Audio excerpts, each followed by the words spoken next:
दोस्तों, दुनिया में अनाथ होने से बद्धा कोई दुख नहीं। 12 साल का छोटू, जो कल तक माँ बाप का लाडला था, आज इस तूफानी रात में एक टूटी छत के नीचे बिल्कुल अकेला और भूखा बैठा है। माँ, बाबा, मुझे बहुत डर लग रहा है। आप मुझे अकेले छोड़कर क्यों चले गए? बहुत जोर की भूख लगी है माँ। कल से कुछ नहीं खाया। लोग मुझे खाना नहीं देते, कहते हैं मैं भिखारी हूँ। पर मैं भिखारी तो नहीं हूँ ना माँ। मुझे यहाँ नहीं रहना माँ, ये दुनिया बहुत बुरी है। प्लीज मुझे अपने पास बुला लो। अगली सुबह पेट की आग बुझाने की उम्मीद लेकर छोटू बाजार निकला। काका, कल रात से कुछ नहीं खाया, कोई काम दे दो।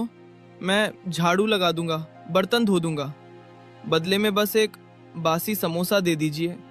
अरे चल चल आगे बढ़। सुबह सुबह कहां से आ जाते हैं मनहूस। अभी बोहनी का वक्त है और इसे खैरात चाहिए। हाथ पैर तो सलामत है, काम क्यों नहीं करता? मुफ्त की रोटियां तोड़ने की आदत लग गई है तुम जैसे भिखारियों को। नहीं काका, मैं भिखारी नहीं हूँ, मैं काम मांग रहा हूँ। बस पेट की आग बुझानी है। निकल यहाँ से, वरना गर्म तेल के छींटे मार दूंगा। छोटू डर कर पीछे हट जाता है। वह सड़क के दूसरी तरफ जाकर एक बड़े पेड़ के नीचे बैठ जाता है। माँ कहती थी, बेटा कोई काम छोटा नहीं होता, बस नीयत साफ होनी चाहिए। अगर मुझे खाना नहीं मिल रहा तो क्या हुआ, मैं खुद खाना बना सकता हूँ। माँ ने मुझे दाल में तड़का लगाना सिखाया था। मैं अपनी मेहनत की रोटी कमाऊंगा। हिम्मत करके छोटू ने कचरे के डिब्बों और कुछ ईंटों से अपना छोटा सा ढाबा बनाया। उसके पास बड्ढे बर्तन या मसाले तो नहीं थे, लेकिन माँ की दी हुई सीख और मेहनत का जज्बा पूरा था। अरे भाई, क्या खुशबू है, कसम से गांव की याद दिला दी। ओ बेटे, इधर देखो, क्या पका रहे हो भाई? तुम्हारी इस हांडी की महक ने तो मेरे ट्रक के ब्रेक अपने आप लगा दिए। जी नमस्ते बाबूजी। वो मैं तो बस सादी दाल और रोटी बना रहा हूँ, इसमें कोई मसाले नहीं है बाबूजी। गरीब का खाना है, शायद आपके लायक ना हो। वो सामने रॉयल ढाबा है ना, वहाँ बहुत अच्छा खाना मिलता है, आप वहाँ चले जाइए। अरे छोड़ो भी उस रॉयल ढाबे को।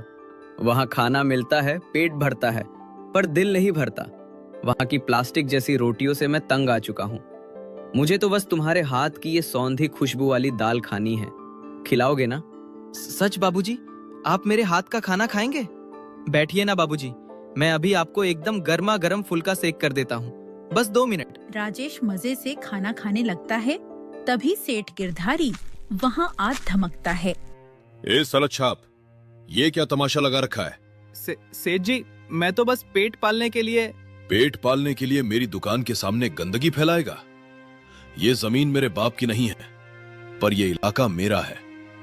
मेरे ग्राहकों को अपनी सड़ी हुई दाल खिलाकर बीमार करेगा? ए सेठ, खबरदार जो बच्चे के सामान को हाथ लगाया। गरीब है तो क्या हुआ, मेहनत कर रहा है, चोरी नहीं। और तेरा खाना मैंने खाया है, रबर जैसी रोटियां देता है तू। इस बच्चे के खाने में जो स्वाद है वो तेरे मसालों में भी नहीं। ट्रक वाले, तू अपनी औकात में रह, मुझे ज्ञान मत दे।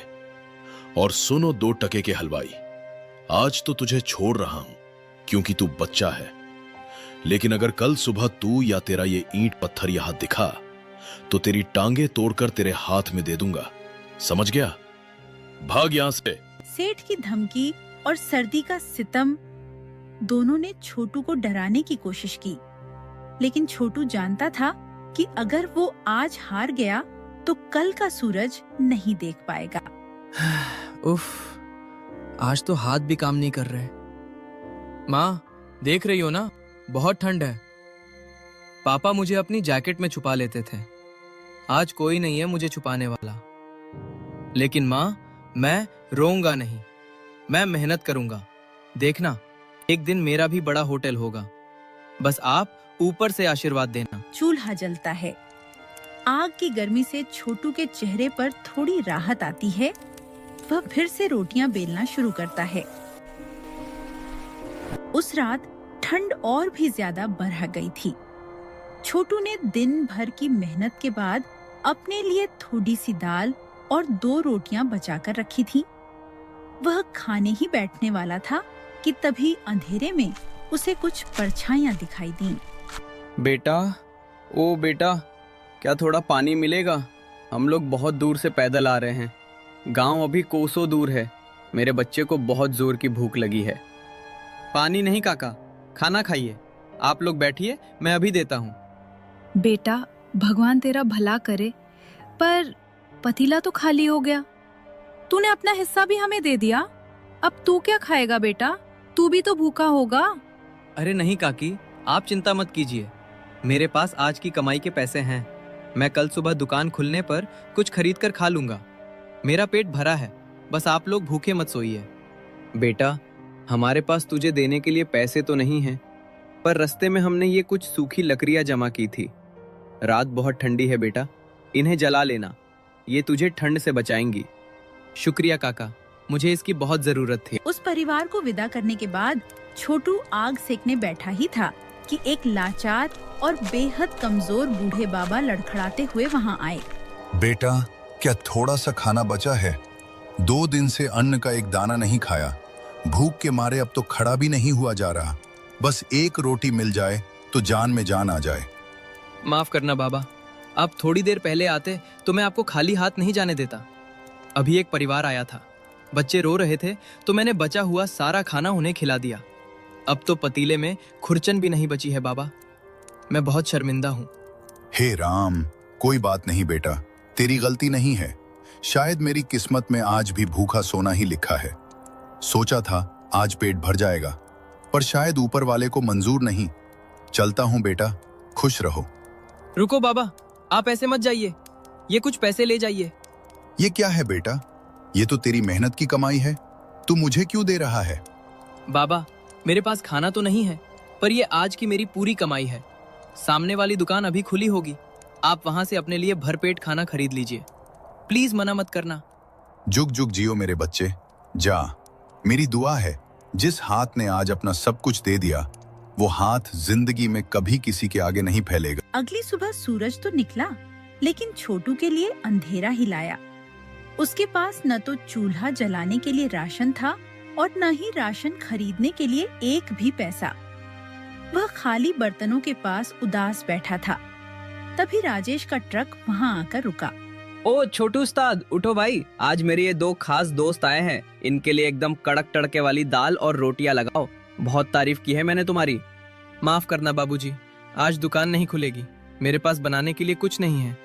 क्या? अरे राजेश, तू तो कह रहा था यहाँ बहुत बढ़िया खाना मिलता है। यहाँ तो चूल्हा भी ठंडा पड़ा है। क्या हुआ छोटू? तेरी दुकान तो अच्छी चल रही थी, फिर आज बर्तन खाली क्यों? बाबूजी, कल रात एक भूखा परिवार और एक बूढ़े बाबा आए थे। मैंने अपना सारा खाना और दिन भर की कमाई उन्हें दे दी।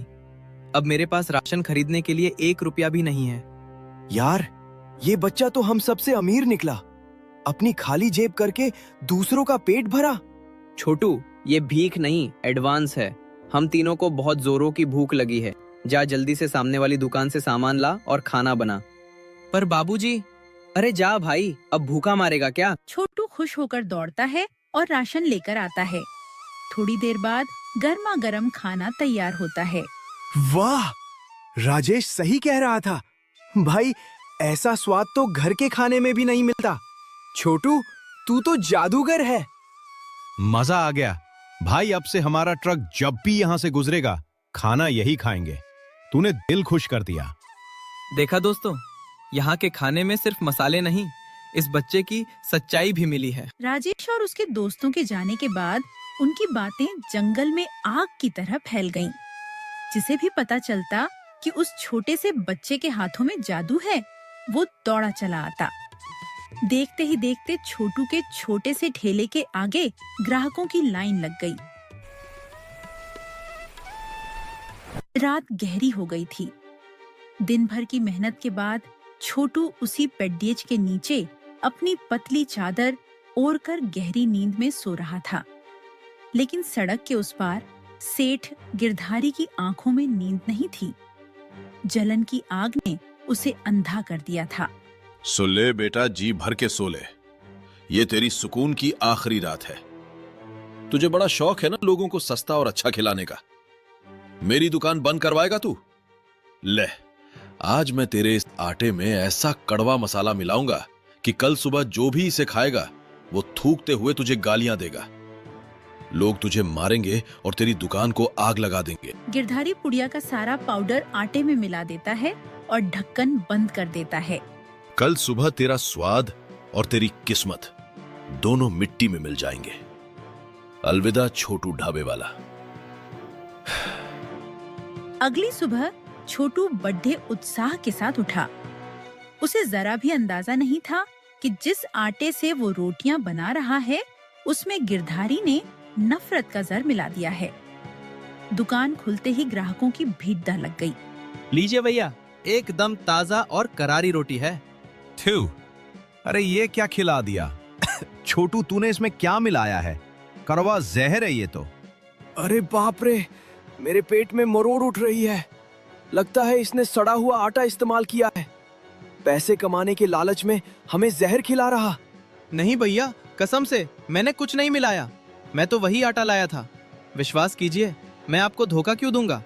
तभी सेठ गिरधारी भीड़ को कीरते हुए बीच में आ जाता है। देखा, मैंने पहले ही कहा था, ये सड़क छाप लोग हैं। इन्हें साफ सफाई से क्या मतलब? ये अनाथ है, इसे क्या पता ईमानदारी क्या होती है। ये तुम सबको बीमार करके भागने की फिराक में था।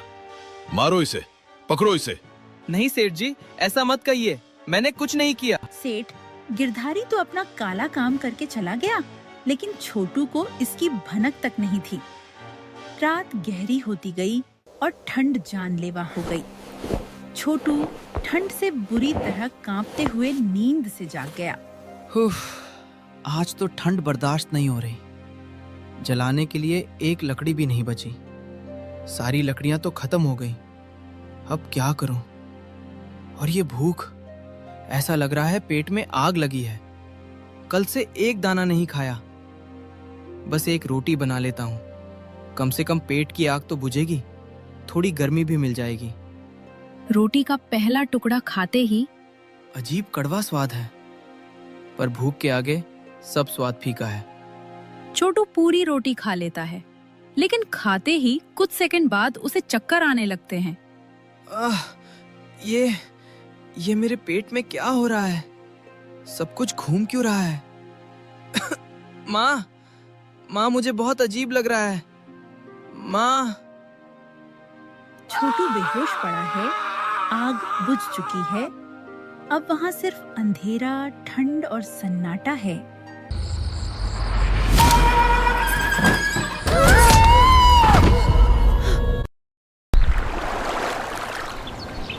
अगली सुबह राजेश का ट्रक वहाँ आया।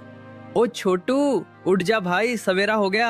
आज तो हम डट कर नाश्ता करेंगे। देख, मैं तेरे लिए नया स्वेटर भी लाया हूँ। अरे, लगता है आज कुंभकर्ण की नींद सो रहा है। ओए छोटू, उठ जा उस्ताद। छोटू, मजाक मत कर भाई, आंखें खोल। छोटू का शव ठंडा पड़ा है। वो अब इस दुनिया में नहीं रहा। नहीं छोटू, तू ऐसा नहीं कर सकता। उठ जा मेरे भाई। अरे देखो इसे, ये सांस नहीं ले रहा। इसका शरीर तो बर्फ हो गया है। ये क्या हो गया राजेश? कल तक तो ये हंस रहा था, आज? मुझे माफ कर दे छोटू, मैं तुझे बचा नहीं पाया। तूने हम सबको खाना खिलाया और खुद भूखा मर गया। नहीं, ये भूख से नहीं मरा, इसके मुंह पर झाग है। किसी ने इसे मारा है, किसी ने मेरे भाई को जहर दिया है। थोड़ी ही देर में पुलिस की जीप सायरन बजाते हुए वहाँ आ पहुँची। इंस्पेक्टर ने छोटू के पास पड़े उस आधे खाए हुए रोटी के टुकड़े और आटे के कनस्तर की जांच की। इस आटे में बहुत तेज जहर मिलाया गया है। ये ठंड से नहीं मरा, इसका कत्ल हुआ है। इस मासूम बच्चे से किसकी दुश्मनी हो सकती है?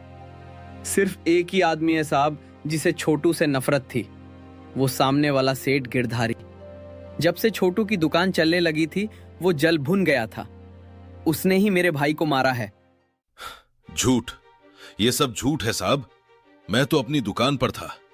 मैं भला एक बच्चे को क्यों मारूंगा? अगर तुम बेगुनाह हो तो तुम्हारे माथे पर इतना पसीना क्यों है? झूठ तुम्हारे मुंह पर हो सकता है गिरधारी, पर जमीन पर नहीं। कल रात बारिश हुई थी, कीचड़ अभी भी गीला है। यहां जूतों के निशान हैं जो इस चूल्हे से सीधे तुम्हारी दुकान की तरफ जा रहे हैं। और तुम्हारे जूतों पर वही कीचड़ और वही सफेद आटा लगा है जो उस कनस्तर में है। अब भी झूठ बोलोगे? साहब, मुझसे गलती हो गई। मैं इसे मारना नहीं चाहता था। मैं तो बस इसे बीमार करना चाहता था ताकि इसकी दुकान बंद हो जाए। मुझे माफ कर दो। बीमार करना चाहता था? तूने एक हंसते खेलते बच्चे की जान ले ली। तेरी माफी से मेरा छोटू वापस आ जाएगा क्या? माफी भगवान देगा, कानून नहीं। अब जेल में सड़ना। तुम्हें ऐसी सजा मिलेगी कि कोई भी अमीर किसी गरीब को कुचलने की हिम्मत नहीं करेगा। चलो। 6 महीने बाद का दृश्य। उसी पेड़ के नीचे अब एक पक्की और सुंदर छोटी सी दुकान है। ऊपर एक बड़ा बोर्ड लगा है, छोटू भोजनालय। यहाँ गरीबों को मुफ्त खाना मिलता है। देख रहा है ना छोटू, आज तेरी दुकान में कोई भूखा नहीं है। तेरा सपना पूरा हो गया मेरे भाई। जब तक मैं जिंदा हूँ इस चूल्हे की आग कभी नहीं बुझेगी। जान देकर हम जैसों को जीना सिखा दिया। उसका शरीर चला गया बेटा, पर उसकी रूह आज भी इसी खाने की खुशबू में बसती है। सही कहा बाबा, वो मरा नहीं है, वो हम सबके दिलों में जिंदा है। बुराई चाहे कितनी भी ताकतवर हो, अच्छाई की एक छोटी सी लौ उसे मिटाने के लिए काफी होती है। छोटू की कहानी हमें सिखाती है कि इंसान बद्धा दौलत से नहीं, दिल से होता है।